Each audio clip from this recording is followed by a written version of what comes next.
Hola, continuando con estas prácticas de derecho tributario, que por cierto están dirigidas a estudiantes de derecho o de contaduría pública y no precisamente para peritos en la materia. Bien, en la sesión anterior intentamos definir el concepto de derecho tributario y así decíamos que primero teníamos que definir el concepto de derecho y para lo cual era necesario, en primerísimo término, definir el concepto de norma jurídica y diferenciarlas del resto de las normas que pretenden regir nuestra conducta en sociedad, como son las normas morales, las normas religiosas, los usos sociales, los convencionalismos, etc. Entonces, definimos norma jurídica, vimos las características de la norma jurídica, definimos el derecho y definimos también el derecho tributario. Entonces, posteriormente continuamos buscando o tratando de explicar cuál es la ubicación del derecho tributario. Y así dijimos, en primer término, que el derecho se clasifica en derecho subjetivo y derecho objetivo, y que el derecho subjetivo contiene el conjunto de facultades que la Constitución y las leyes otorgan a las personas y que se clasifican de tres tipos, los derechos subjetivos, de tres tipos, públicos, políticos y civiles. Y hablábamos que también el derecho se clasifica en derecho objetivo y dijimos que era el conjunto de normas jurídicas que regulan las relaciones entre el Estado y los gobernados entre sí y también entre los mismos estados. Que el derecho objetivo a su vez se clasifica en derecho objetivo interno y derecho objetivo internacional. Y así, dentro del derecho objetivo interno, encontramos la ubicación del derecho tributario, ¿okay? Como una rama de derecho objetivo público interno. Y esto es muy importante por las cuestiones que vamos a hablar con posterioridad cuando hablemos de los particularismos que tiene precisamente el derecho tributario. Entonces, concluyendo, quedó definido el concepto de derecho tributario y quedó definida también su ubicación.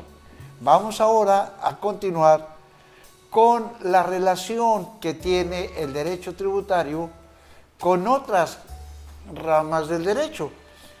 Y así decimos que el derecho tributario obviamente tiene íntima relación con el derecho constitucional. Claro, el fundamento del derecho tributario está precisamente en la Constitución. Y vamos a verlo de la siguiente manera. No solamente tiene valor el artículo 31, fracción cuarta constitucional, que establece la obligación de contribuir para el gasto público de la Federación, de los estados, de los municipios o de la Ciudad de México, de la manera proporcional y equitativa en que disponga las leyes. No solamente ese artículo tiene que ver con la materia tributaria, son infinidad de artículos de la Constitución que tienen que ver con la materia tributaria. Y recordemos que la Constitución está dividida en dos grandes apartados. La parte dogmática, que se refiere a los derechos humanos y las garantías individuales. Y es importantísimo conocerlos en la materia tributaria para poderlos utilizar adecuadamente cuando interpongamos algún medio de defensa. Y quiero referirme más que al recurso de revocación, a los juicios de nulidad o bien al juicio de amparo directo, en su caso a la revisión extraordinaria ante la Suprema Corte de Justicia.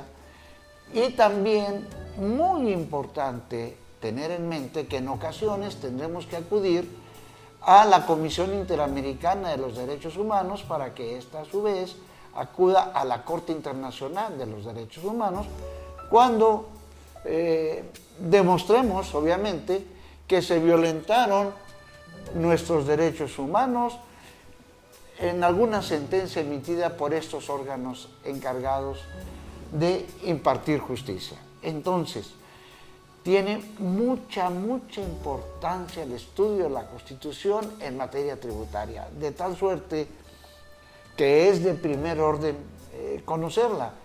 Y por señalar algunos ejemplos, diría, bueno, si bien es cierto, el 31 fracción cuarta de la Constitución establece la obligación de contribuir, bueno, pues a través del 73 se materializa la potestad tributaria del Estado, es decir, la facultad que tiene el Estado de imponer contribuciones a sus súbditos a través del artículo 73, fracción séptima, precisamente.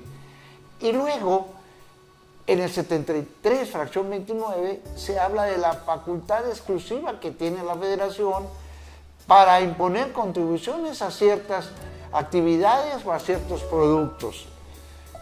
Y por lo tanto, pues los estados tienen la prohibición de establecer contribuciones sobre esos mismos productos. Para eso se habla que es una facultad exclusiva de la Federación. Bien. Hablamos que conforme al artículo 73, fracción cuarta, las contribuciones deben venir o estar establecidas en leyes. Bien, y en tal sentido, pues el artículo 74, fracción cuarta de la Constitución, establece precisamente las reglas de procedimiento para la elaboración de las leyes tributarias. Y en este sentido, se refiere a que el presidente de la República está obligado a presentar anualmente, salvo en el ejercicio en que inicie sus funciones, debe presentar cada día 8 de septiembre su proyecto de presupuesto de egresos y su iniciativa de ley de ingresos. Por costumbre también, a esto se le denomina paquete económico, que trae, entre otras cosas, además de los dos documentos anteriores, contiene también la política económica, los criterios de política económica, y también contiene la iniciativa de ley que reforma, adiciona y deroga diversas disposiciones a los que los medios masivos de comunicación le han dado por denominar la miscelánea fiscal. Bien, entonces este es otro artículo muy importante a observar en la materia tributaria, y sobre todo que pues recientemente se acaba de presentar este proyecto de presupuesto de egresos, la iniciativa de ley de ingresos, los criterios de política económica y posiblemente también la ley que reforma, adiciona y deroga algunas disposiciones fiscales. Y es importante examinarlas para observar si las mismas, desde un principio, desde que están en gestación, cumplen con los principios constitucionales, pues más que principios constitucionales, con la garantía de justicia tributaria que establece que las contribuciones deben ser proporcionales y equitativas, entendiendo por proporcionales que los gobernados estamos obligados a contribuir según nuestra capacidad contributiva.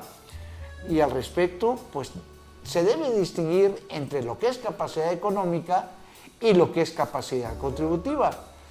Y vamos a poner un ejemplo. Supongamos que una persona física, y por poner un ejemplo sencillo, fácil, de fácil comprensión, una persona física tiene mucho dinero, bueno, pues eso forma parte de su capacidad económica.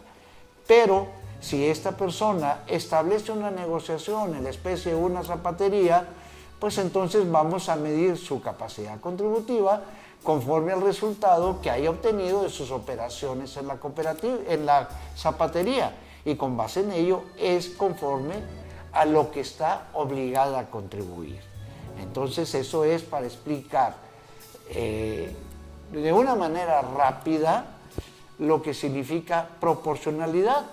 Los invito en su momento, y qué bueno que lo menciono, a estar atentos siempre a las jurisprudencias que emite la Suprema Corte de Justicia de la Nación o bien los colegiados, en donde se hace una interpretación mucho más completa, obviamente, de lo que debemos entender por capacidad contributiva. Y esto, por ejemplo, pues nos lleva a explicar si existe la observancia de este principio de proporcionalidad cuando a las personas físicas se les grava a través de una tarifa y a las personas morales a través de una tasa. ¿Cómo se explica en ambos casos que exista esa proporcionalidad? Y por equidad significa, o debemos entender, que se debe dar el mismo tratamiento en materia fiscal a aquellos contribuyentes que se ubiquen en la misma situación que la ley establece. Bien, entonces la ley tributaria, para que constitucionalmente sea válida el tributo, la contribución que establece, pues la misma debe ser proporcional y equitativa. Bueno, y la pregunta que surgiría, ¿y qué sucede si no lo es? Bueno, pues esto lo trataremos en el siguiente video.